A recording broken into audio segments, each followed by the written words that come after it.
नमस्कार, मैं हूं दिलाशा। महाराष्ट्र टीवी 24 के देश विदेश में आपका स्वागत है।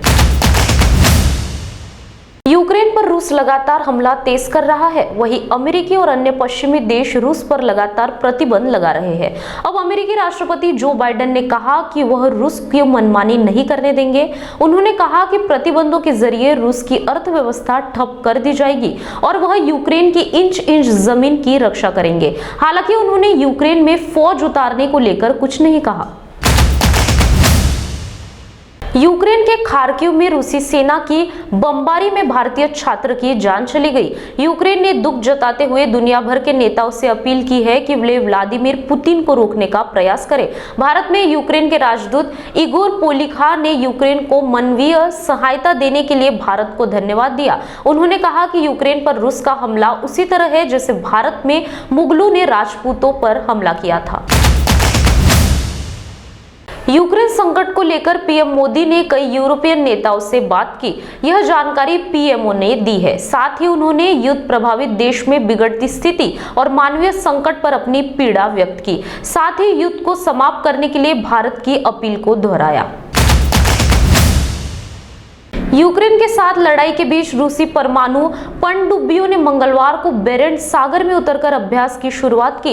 इस अभ्यास के दौरान बर्फ से ढके साइबेरियाई क्षेत्र में मोबाइल मिसाइल लॉन्चर की भी चहलकदमी दिखी। यूक्रेन पर हमले के बाद पश्चिमी देशों से तनाव बढ़ने को लेकर राष्ट्रपति व्लादिमीर पुतिन की ओर से अपने देश पर परमाणु बलों के हाई अलर्ट पर रहने के आदेश देने के बाद से यह अभ्यास किए जा रहे हैं।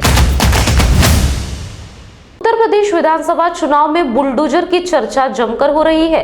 मुख्यमंत्री योगी आदित्यनाथ के प्रचार भाषणों के साथ इसकी शुरुआत हुई।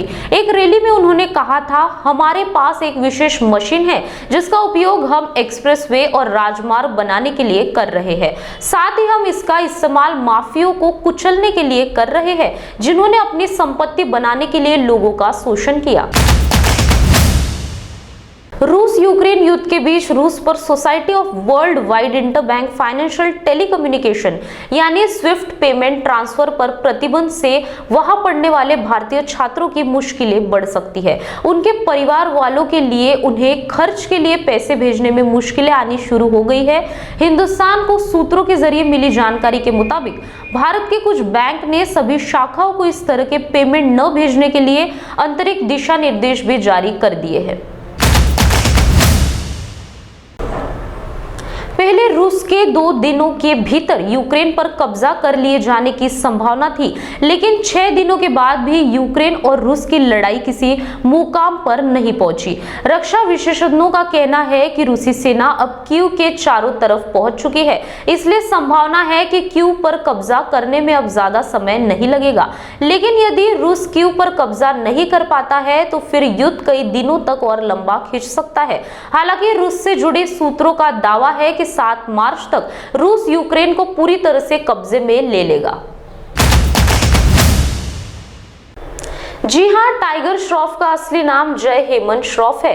हालांकि जब उन्होंने इंडस्ट्री में डेब्यू किया तो उन्हें टाइगर नाम के साथ लॉन्च किया गया। एक इंटरव्यू में टाइगर ने इसके पीछे का पूरा किस्सा सुनाया था। एचटी के साथ बातचीत में टाइगर श्रॉफ ने बताया कि जब वो छोटे थे तो उन्हें काटने की आदत थी, वो हर किसी को काटते रहते थे। टाइगर एक बहुत अनूठा नाम है और यही वजह थी कि उन्होंने अपनी पर्सनैलिटी को उस जानवर जैसे फ्लॉन्ट करने की कोशिश की जिसके नाम पर उनका नाम रखा गया है। देश विदेश में आज के लिए बस इतना ही। आप देखते रहिए महाराष्ट्र टीवी 24। नमस्कार।